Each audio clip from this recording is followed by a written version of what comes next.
it is very great to be back in town. In case I haven't had the opportunity to meet you yet, just like the guys said, my name is Alex Hrebec. My wife Anna and I, we get the privilege of serving on staff with SUMO at Northwest Missouri State University in Maryville. We're loving it there. We actually just had our first kid, little baby boy Emmett, in April, our little quarantine baby, if you will. We got a few pictures of the squad here. Yeah, right. We actually went to, after Cleo, we went to Breckenridge for a little family vacation, so we got some pictures from it. Here's just some other random pictures of him, so you can get to know him. He's kind of a moody little fella. It looks like two different people there in each picture, you know what I mean? Anyway, we're enjoying him. Yeah, he's just a lot of fun, so we're really enjoying him. You may have heard this before, but Anna and I, we actually used to work on staff here with SUMO at K-State, but we actually both went to school here too, both graduated from here. Anna was a Kappa, so I don't know if there are any Kappas here. She got her degree in personal financial planning. I got my degree in accounting. Lived in Haymaker Hall for like 5 years. Hey, you guys, there you go. And you may have lived in the room I lived in. Who knows? You lived there 5 years. There's good odds of that. I played on the football team and had a really great experience. So I'm originally from St. Louis, Missouri. Anna is from Olathe. So I grew up a big Cardinals, big Blues fans. I don't know if there's any of you out here, maybe a few. Okay, I'm seeing some. Okay, there you go. We got one, perfect. All right, but growing up for me, I just had a great experience growing up. I loved growing up right outside of St. Louis. My wife makes fun of me because I talk about it all the time. Good family there, just good things, good people. And I had a lot of favorite things to me I had a lot of favorite things when I was growing up. Okay, I had a lot of favorite things. For example, some of my favorite things growing up, my dogs here, okay? Dusty and Chipper, my two black and white Shih Tzus, all right? I know they're lap dogs. You might kind of make fun of them or whatever, but these guys were my homies, okay? They got me through a lot. These were kind of the most important to me for a time. And then it was this thing. Anybody know what this is? Yeah, Geo Bigfoot scooter. It's like a scooter they put like a weed eater motor on and you can just cruise around town. I love this thing. Then I kind of upgraded. I got a dirt bike, a Honda CRF 150. This was most important to me for a lot of years of my life. Like this was my baby. I love that thing. And a little bit earlier on in life, this was most important to me growing up, Elmo, all right? Be honest with you, my mom actually still has this and the thing's like falling apart. I think the arms are about to fall off. Anyway, these were some of the most important things to me growing up. What about for you? What was most important to you growing up? What were some of these things for you?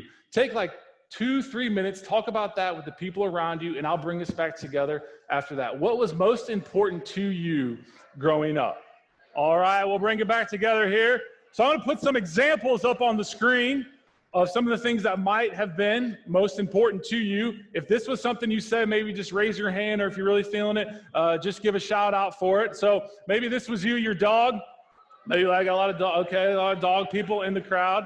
I'm personally not a fan of cats, but that's just me. What about this? American Girl doll, anybody? Okay, is this Kendall? I think this is Kendall. I think I've done my research. I think that is Kendall, maybe I'm wrong. Razor scooter, anyone? A little bit, favorite thing growing up? These things just destroyed my shins. I don't know about anybody else, but my goodness. Stuffed animal or blanket? Yeah. My wife, I'm not going to say how old she is, but she may have her blanket from when she was growing up. May or may not, I don't know. Xbox or PlayStation? Nobody, all right. Anyway, hey.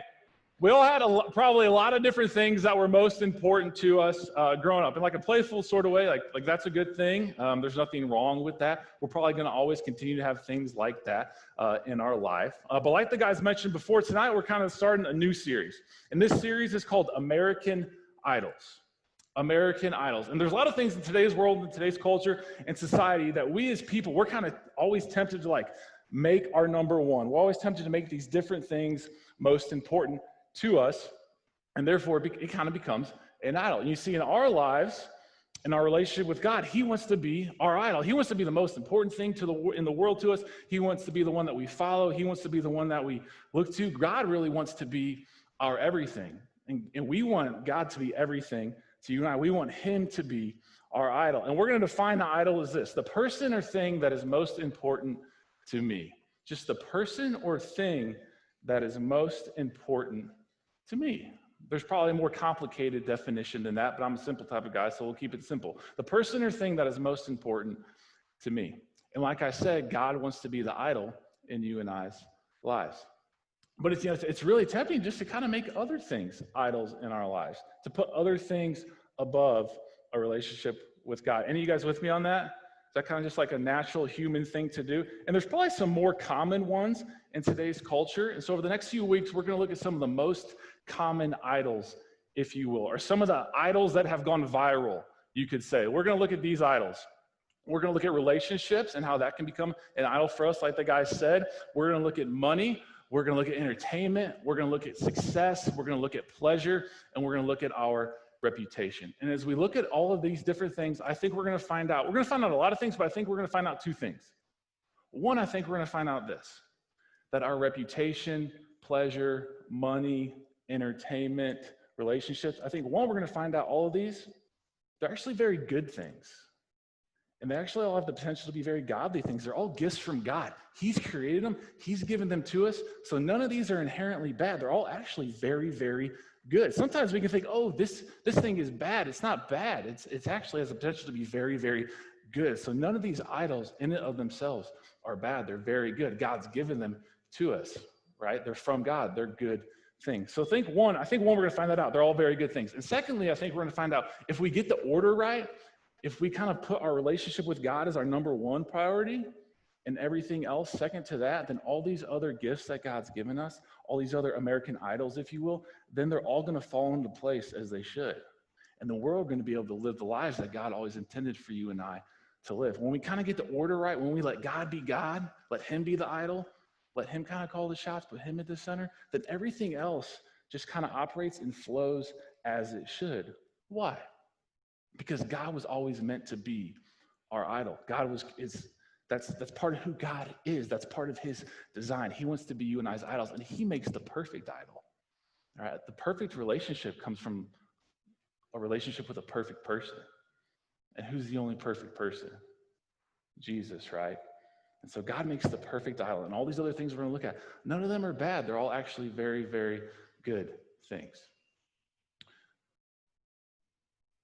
This little man right here. What do you guys think I'm most tempted to do with Emmett right now in my life? I'm tempted to make Emmett a what? I'm tempted to make Emmett an idol, okay? Look, I'm just going to show you some pictures for a second. Is that okay? Is that all right? So he was born April 24, 6 pounds, 8 ounces, 19 inches, okay? I got this picture on my desk. I love this little man. All right, he can be kind of a goofball. All right, this picture here, we taught him to dance or whatever. We got another picture here. I got a little video of this guy laughing. Yeah, just check this video out here for a second, if you would. Oh, of course, he stopped right when I pulled out.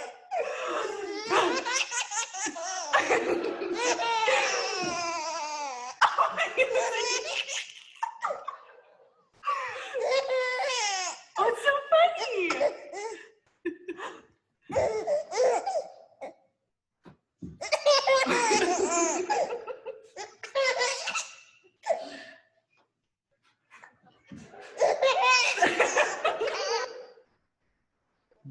Man, I just love that little boy. He's got me feeling things I've never felt before. And God's given him to Anna and I. He's given him to us. Emmett's a really great gift. He's a tremendous blessing. And next to, Jesus himself and my wife, Anna, Emmett's like the best gift I have ever received. Like, bar none. God's given him to us.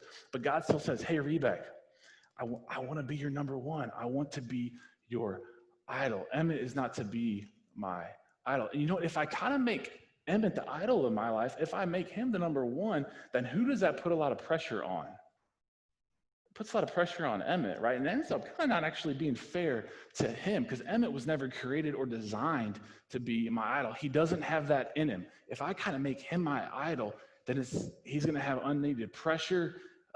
It's not going to go well for he or I, and it's just not going to work, because Emmett was never made to be my idol. He's made to be my son. He's made to follow God. He's made to do a lot of things, but I don't want him to be my idol, because that just wouldn't be fair to him. I love him so much, but I want to put God above him. At least I'm trying to.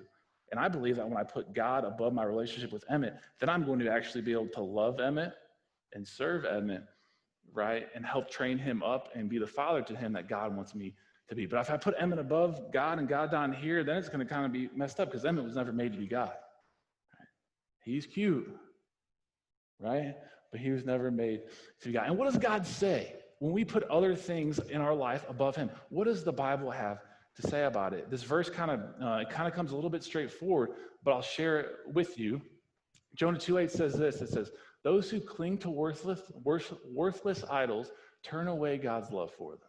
Those who cling to worthless idols turn away God's love for them. And so when we cling to these things and put them above God, God says, hey, my love is facing you, right? But when we cling to him, he kind of puts his love, he turns away his love and he puts it in another direction. And obviously we want God's love facing towards us. We don't want him turning his love away from us. So what's the title of your idol, if you will? What is the title of your idol? And tonight specifically, we're going to look at the potential idol of relationships. And and for me growing up, this was just kind of always easy to let be one of the number one things in my life. I don't know if anybody relates with that, but I was just kind of talking to a girl or dating or in a serious relationship. It was kind of always easy to just be overly consumed by this. And even with my wife, Anna, today, we have a great marriage. She's an incredible gift, but I'm still kind of tempted to make her an idol, if you will. Now, is Anna bad? No, Anna is not bad. She's very good, right? So is dating bad? No. Are relationships bad? No. Is talking bad? No, they're all very good things. God's given them to us. He's designed them. They're all good. They're not in of themselves bad, but we want to get the order right. We want to let God be God, right? And then let him be the idol of our lives, and then everything else flows from that. So tonight we're going to just look at two reasons as to why we should put our relationship with God above our relationship status and let God be God in our lives. Reason number one, that person is fun, but only God is fulfilling. That person is fun, but only God is fulfilling.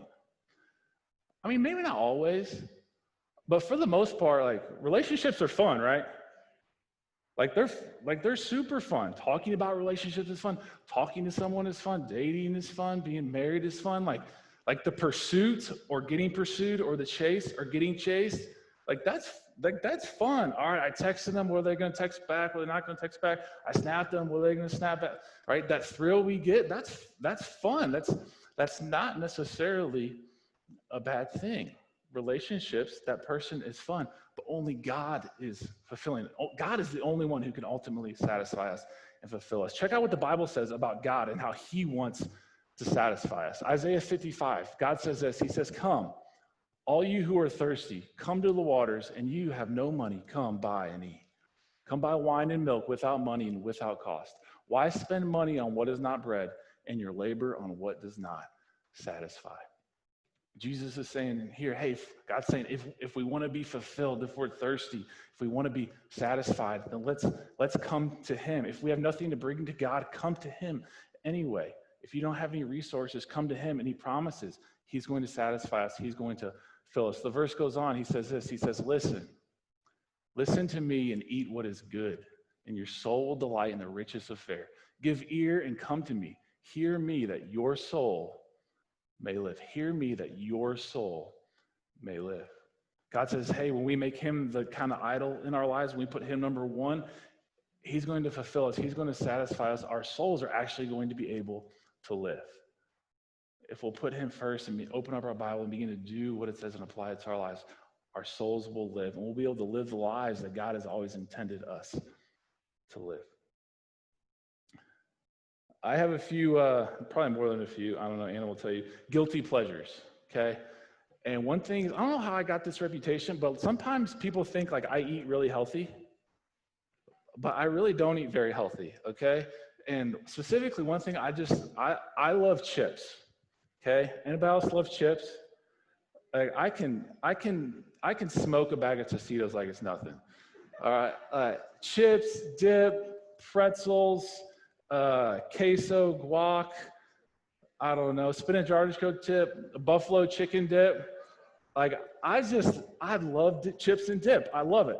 And so we had a few family members over a couple weeks ago, and we had this like all these chips and dips left over. I'm like, there's no way I'm letting these puppies go to waste, okay? And so it's a week after, we still have it all, and it's it's Friday morning. It's Friday morning last week, and I'm seeing all this stuff like in our fridge and in our pantry, and I'm like, oh, it's Friday. It's about to be the end of the week. Like, it's on. Okay, so I tell Anna that morning, like, hey, tonight for dinner, it's Friday. Why don't we just have a bunch of chips and dip for dinner? And she's like, heck yeah, I'm in. Okay, and so I get home, and Emmett's like, he's in the middle of the living room, and like when you have a 5-month-old, if he's like being good and not crying, you kind of don't want to move him. So I'm like, all right, we're not going to move Emmett. And then I literally get here's a picture of it, but I get all like our chips and dip, and I set it in the middle of our living room floor in front of our fireplace, and we're just going to town eating all these chips and dip. It's super fun. I'm loving it. I'm like, this is awesome. It's been the end of the week. It's Friday. I don't know, maybe you guys aren't in this with me, but I was having a great time, all right? Anna was loving it. And Emmett was being good, and I was so thirsty, like all the salt from the chips, super thirsty. Anyway, okay, we get done eating. I eat entirely too much, and later on, we give Emmett a bath, we put him down, and then later on that night, I'm sitting on the couch with Anna, and I think we're watching a show. I don't know what we're watching. But she's sitting on the couch. She's facing this direction. I'm sitting on the couch, and I'm kind of facing this direction. She doesn't even look at me, and she just says, that was the most unsatisfying meal I've ever had. And I just looked at her. I was like, yeah, me too. She goes, I felt like I was eating cardboard. And so it was super fun in the moment. But when we kind of look back, like eating a bunch of like chips and dip, it really wasn't fulfilling. It wasn't satisfying. I was like, I just kind of feel like trash. But it was fun. But then a couple weeks before that, Anna actually made a little bit better of a meal. She made sweet potatoes, and then I don't know, appreciate that. I don't know if it was an Instapot or an air fryer, but she made Brussels sprouts in those, and I smoked some ribs. So we had this meal, right? And it was super fun to eat, and it was very fulfilling. It was very satisfying. It wasn't like I was eating cardboard. That almost looks fake, doesn't it? I promise you that was our meal. I don't know how. And it can cook. Anyway, it was very fulfilling. And in such a greater way. Yeah, relationships are fun, but God wants to fulfill us. He wants to actually satisfy us. Relationships are fun because they're supposed to be fun, but God is the only one who can be our idol because he's made that way. He is geared up that way. He's the only one who can fulfill and satisfy us. Second reason. Maybe just think about this for a second. We'll get to it later on. But how can I look to God more and give God more opportunities to fulfill me as he wants to? You'll have a chance to come back to this question later on, so maybe don't feel like you have to write it down. But number two, why we want to prioritize our relationship with God over our relationship status is that person is pleasing, but only God can give me true peace. That person is pleasing, but only God can give me true peace. Person's pleasing, but only God can give me true peace. Our relationship stuff, maybe not all the time, but for the most part, like it's super pleasing. Like being affirmed, hearing those words from someone. I like you, you like me, I think you're the bee's knees or whatever. I don't know if people don't say that anymore. But being affirmed, being accepted, like they like you for you, you like them for you. Being desired, you desire them, they desire you. Having a companion, not being lonely, all that stuff. Like, yeah, it's super pleasing. Relationships should be pleasing, but only God, he's the only one who can give us true peace. He's the only one that can give us perfect peace. Because true peace and perfect peace has to come from a true and perfect person. And the only true and perfect person is Jesus. And so if we want that true peace and that perfect peace, then we need to prioritize our relationship with Jesus and let him give that to us. And it's crazy when we have that true peace and that perfect peace, how that overflows into the lives of the people around us and how that true and perfect peace overflows into the relationships that we have. What does Jesus say about the peace that he wants to give you and I? Look what he says here in John 16:33. Maybe you've heard this before, but I love this verse. Jesus says this. He says, I have told you these things so that in me you may have peace. In this world you will have trouble, but take heart. I have overcome the world. In this world you will have trouble, but take heart. I have overcome the world. I love what Jesus is saying here. Anyone else in this world, you guys ever have trouble? I've had trouble. Things not go your way. Things not going according to plan. Things kind of seem crazy or all over the place or just kind of messed up.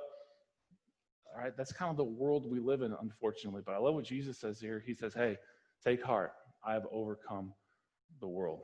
And that has the opportunity to give you and I peace. If we want true and perfect peace, then that can only come from a true and perfect person. And the true and perfect person is Jesus. So this is a picture of me in college. Football, you guys laugh. All right. Yeah, Captain Redbeard, I guess. I want to bring back the red beard, but Anna doesn't want me to. I wonder why. I don't know, all right? But this is a picture of me in college, okay? And I think I heard someone just say that's disgusting. Anyway, I appreciate your honesty. Not offended. Okay, so like a lot of sports, football's the same way. It's just a kind of a very high intense, crazy, trouble, problematic environment. Like if you've played before, you know, or if you've been close up on the sideline, like it's super fast, it's super intense. It's just very hectic, chaotic. Like you're trying to chase someone down, they're trying to chase you down, you're trying to hit them, they're trying to hit you. You're trying to execute this perfect play that coach has given you. It's moving super fast. People are watching you, people are screaming. This guy's huge, he's dirty, he's sweaty. It's just a wild environment. And I love the environment, honestly. But it is a wild environment. But it can be a troublesome and a problematic environment just because it can be so hectic and chaotic. And it's probably around, I think, earlier on in college, maybe a redshirt year, I started to play a little bit. And I played linebacker here, and kind of a younger guy in the program. And like the game experience, it just seems super fast to me. There's a lot of problems. I'm trying to execute all these plays, and I'm doing the best I can. I'm doing an okay job. But one game, we were preparing for it, and I think it was either Colorado when they were still in the Big 12 or Oklahoma. I can't remember. But I'm talking with this older guy on the team, and the older guy on the team was this guy. This is Reggie Walker. So he was either junior or a senior on the team at this point. He was a great player here, went on to have a great NFL career. But Reggie had kind of been through the problems of the game before. He kind of been through all the troublesome experience, the chaotic environment, just the ups and downs of a game, being hit, getting back up, going against all these teams. Reggie had kind of been through it before. And so Reggie and I were talking before the game, and he kind of took me under his wing a little bit, which I really appreciated. And Reggie, we were going through these plays, and Reggie, he just kind of looks at me and he goes, "You don't know what you're doing, do you?" I said, "No, Reggie, I don't. I'm in trouble." And this was kind of huge for me. Reggie being the older guy on the team and the leader in my eyes, he goes, "Don't worry about it. I got you. Let's roll." It's like, all right, Reggie's got me. And I think in the same way God says, hey, don't worry about it. I got you. Let's roll. And I'm not comparing like Reggie to God or anything like that, but Reggie had been through it, the trouble, and he had overcame it. And therefore, when I was playing next to him, I was like, I got this peace through my relationship with Reggie because I know he's got me. He's going to cover me. Well, so much in a greater way, God says, hey, in this world, we're going to have trouble, but the trouble that we have and the trouble that we've gone through and are going to go through, Jesus has already gone through it. He's already overcome it. And he says, hey, take heart. I've overcome the world. Yes, relationships, they're pleasing. Absolutely. But if we want a true and perfect peace, well, then true and perfect peace can only come from a true and perfect person. And that person is Jesus. Reflection or application questions here. What can I do to get to know God better so that I can experience the peace he wants to give me? What can I do to get to know God better so that I can experience the peace he wants to give me? So, American Idols. Tonight, we looked at the idol of relationships, and yes, they're good, very good thing. They're from God, but we just want to get the order right. We want to let God be God and put him as the number one priority in our lives. When we do that, God says, hey, I'm going to fulfill you. I'm going to satisfy you, and that he's going to give us his perfect peace that can only come through a relationship with him. So that is all I have. Thank you so much for letting me come. Now we're going to transition to some discussion questions. So again, maybe just talk through these with the people around you, and then I believe after that our MCs will come back up. So sound good? Cool.